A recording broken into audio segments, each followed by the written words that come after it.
আমি আওয়ামী লীগের ক্ষতি করতে বসি নাই, আমি সত্য বলতে বসেছি। আমি বলেছি স্থানীয় সরকার নির্বাচনে নমিনেশন বোর্ডে যারা ছিলেন তাদের কাউকে দিয়ে আপনি আর আগামী দিনে কোনো জাতীয় আন্দোলন সংগঠিত করতে পারবেন না। আওয়ামী লীগ রক্তক্ষরণ হয়ে মৃত্যুবরণ করলেও সে বাংলাদেশের মানুষের, দ্যাট ইজ দ্য কমিটমেন্ট। আপনি কালকে এই কমিটমেন্টের কথা বলেন, from day after tomorrow situation will be different. Rashek Rahman, এরকম অনেক কমিটমেন্টের কথা আমরা শুনেছি, কিন্তু সমস্যাটা হয় কমিটমেন্ট ভেঙে যায় এবং সেটা আপনারা বা রাজনৈতিক দলের নেতাকর্মীরা স্বীকারও করেন না। এখন আপনি অনেকটাই যদিও বলছেন যে সেই বিষয়টা হচ্ছে ছিলাম আছি থাকবো, ছিলেন তো, থাকার ফলেই তো এই সমস্যাটা হয়েছে যে আমরাই আমাদের পায়ে কুড়াল মেরেছি। সাংগঠনিক ভাবে আমরা আমাদেরকে এতটাই দুর্বল জায়গায় নিয়ে গিয়েছিলাম, এতটাই সংক্ষুব্ধ হওয়ার জায়গায় নিয়ে গিয়েছিলাম যে আমি এখনো বলছি আপনাকে যে 5ই আগস্টের চলমান যে আন্দোলন, সেই আন্দোলনে কোনোদিনও বাংলাদেশ আওয়ামী লীগের এই ধরনের পতন হওয়ার কথা নয়। এই কারণেই কি সেই আপনি যেটি বলছিলেন যে আন্তরিকভাবে অংশগ্রহণ করে নাই, মোকাবেলা করা যায়নি, যার কারণে অন্যতম কারণ আপনি S Alam, D Alam, Z Alam, N Alam কত টাকা পাচার করছে আমি তো অ্যাকাউন্টেন্ট না, সেটা আমি হিসাব করতে যাব না, কিন্তু আমি আওয়ামী লীগের একজন কর্মী হিসেবে বলবো উনি অর্থ পাচারকারী হলেন, বিচার করতে হবে। এই জায়গাটা কেন বলতে পারবো না? এটা কেন বলতে পারবো না? ফুলিয়ে ফাঁপিয়ে না শুকিয়ে আমি কি S Alam, N Alam, D Alam, G আলমের কি আমি উকিল? এটা ফুলানো ফাঁপানো বলা কি আমার কাজ? আপনি কি মনে করেন যে 5ই আগস্টের পরে বাংলাদেশ আওয়ামী লীগের যে নেতা কর্মীরা জবাই হয়েছে, হত্যার শিকার হয়েছে, অবর্ণনীয় নৃশংস অত্যাচার নির্যাতনের শিকার হয়েছেন, তাদের পাশে কোন আলম, কোন সাহেব, কোন চৌধুরী, কোন রহমান 1 টাকা 2 টাকা দিয়ে সাহায্যের হাত বাড়িয়েছে যে আমি তার জন্য ফরিয়াদ করতে নামবো, তার জন্য ওকালতি করতে নামবো? এবং দুঃখ লাগে কোথায় জানেন? যে আমাদের দলে এত বাগা বাগা অভিজ্ঞ সব নেতা, যাদের সামনে গিয়ে আপনি কথা বলতে পারবেন না, যারা শুধু একমাত্র বুঝে আর কেউ কিছু বুঝে না, তারা একটা বার এই দলটার যেভাবে ধ্বংসপ্রাপ্ত হচ্ছে তৃণমূলের সংগঠন, একটা বার তারা কথা বলতে পারলেন না। এই কোনো দিন এটা হয় নাই যে নমিনেশনের ফাইলের ভিতর থেকে কাগজ গায়েব হয়ে যায়। কোনোদিন এটা হয় নাই যে তৃণমূলের নেতাদেরকে 2 লাখ 3 লাখ 4 লাখ টাকা করে বলা হচ্ছে তোমরা সই দাও আমার পক্ষে। আপনি রাজনীতি রাখলেন, রাজনীতি থাকে, আপনি দেওয়ার রাজনীতি যদি প্রাপ্তির রাজনীতি করে ফেলেন জেনে শুনে, তাহলে যা হওয়ার তাই হয়েছে। তো এই গার্ডসটুকু কি আপনি একটু দেখাবেন যে মনোনয়ন বোর্ডে কারা ছিলেন? আমরা সুনির্দিষ্ট হতে চাই, কারণ আমরাও এরকম আসলে খুব অকাট্য তথ্য প্রমাণ সহকারে না, কিন্তু আপনাদের নেতাকর্মীদের মধ্যেই অনানুষ্ঠানিক কথাবার্তায় শুনি ওই নেতা সেই নেতা, আমি নাম ধরেও বলতে পারি কাদের কাদের কথা বলা হয়, বিশেষ করে 5ই আগস্টের পরিণতির কারণ হিসেবে। এবং সবশেষ কফিনের পেরেকটা আপনি মারলেন যখন আপনি একটি জাতীয় সংসদ নির্বাচনে ডেকে সবাইকে বললেন যে তোমরা পিস্তল দিয়ে খেলা করো একে অপরের সাথে। কি পিস্তল? গুলির পিস্তল না, পানির পিস্তল। তার মানে একজন নৌকা নিয়ে দাঁড়াও, আরেকজন অন্য কোনো মার্কা নিয়ে দাঁড়াও। যখন নিজ দলের ভিতরে সারা দেশে বিভিন্ন জায়গায় লোকজন দাঁড়িয়ে গেল, এখন শিওর আমি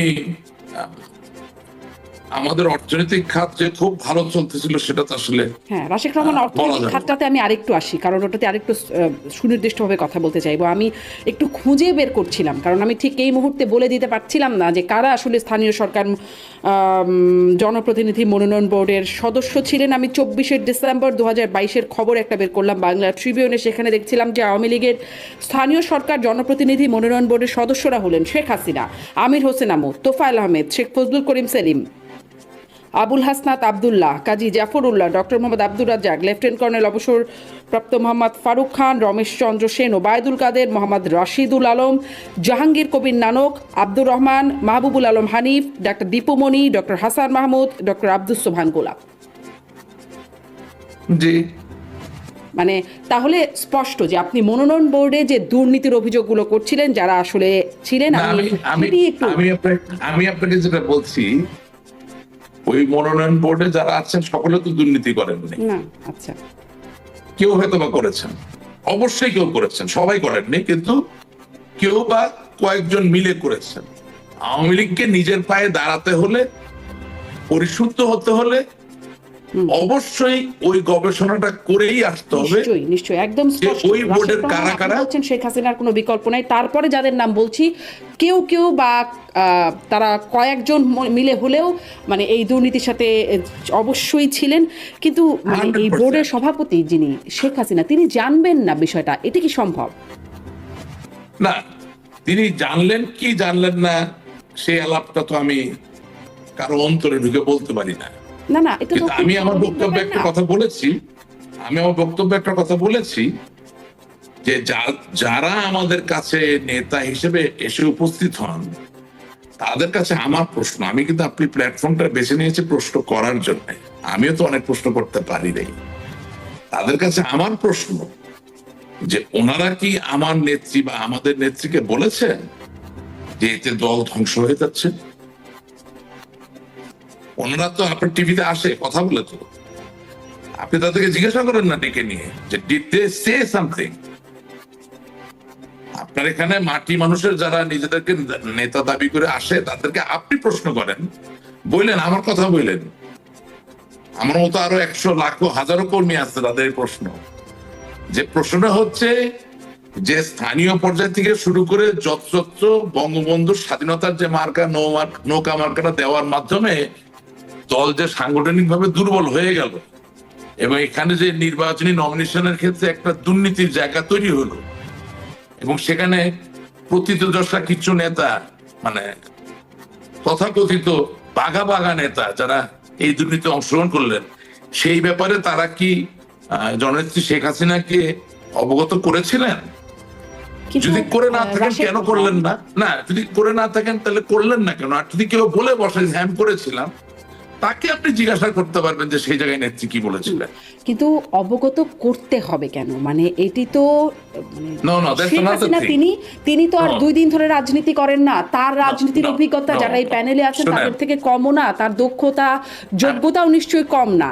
অতএব তাকে কি এই বিষয়গুলো সব মানে বলে দিতে হবে যে হ্যাঁ আমরা দুর্নীতি করছি বা এখানে দুর্নীতি হচ্ছে, তার কাছেও তো নানান গোয়েন্দা তথ্য যায়।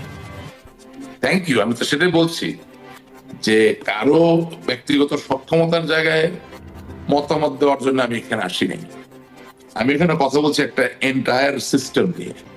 আমার দলে ওয়ার্ড কমিটি আছে, ইউনিয়ন কমিটি আছে, উপজেলা কমিটি আছে, জেলা কমিটি আছে, সেন্ট্রাল কমিটি আছে, হ্যাঁ, প্রেসিডিয়াম আছে, সবকিছু মিলিয়েই তো একটা সিস্টেম।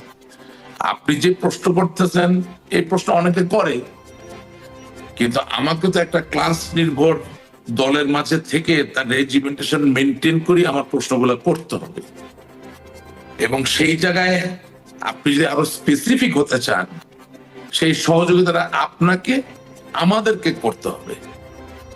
আমি কিন্তু আপনাকে যথেষ্ট ammunition I have given you to go around and ask. আপনার বা আমার, আমি আজ পর্যন্ত 2000-এর উপর টকশো করছি, বিলিভ মি, আমি আজ পর্যন্ত আপনাদেরকে কোনোদিন কোনো ইউনিয়ন পর্যায়ে কোনো ত্যাগী নেতাকে নিয়ে টকশো করতে দেখিনি। গণতন্ত্র বাঁচাবেন কোথা থেকে, উদ্ধার করবেন কোথেকে?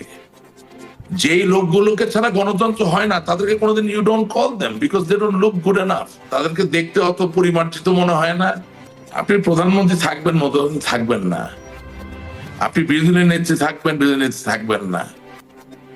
আপনি কোন দলের সভাপতি থাকবেন না। আপনি জীবিত থাকবেন না। কুল্লু নাফসিন যায়কুতুল মউত, সবই তো বাস্তব সত্য।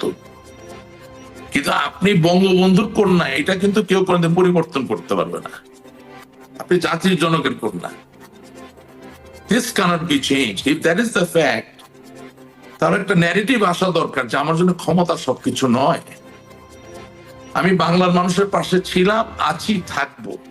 এবং ইয়েস, আওয়ামী লীগ বাংলার মানুষের, আমিও বাংলার মানুষের। সেখানে ভুল বোঝাবুঝি হতে পারে, কেউ অভিমান করতে পারে, কেউ রাগ করতে পারে, কেউ আমাকে শাসন করতে পারে, কেউ আমাকে প্রত্যাখ্যানও করতে পারে, কিন্তু আমি তো তোমাকে ছাড়া নই।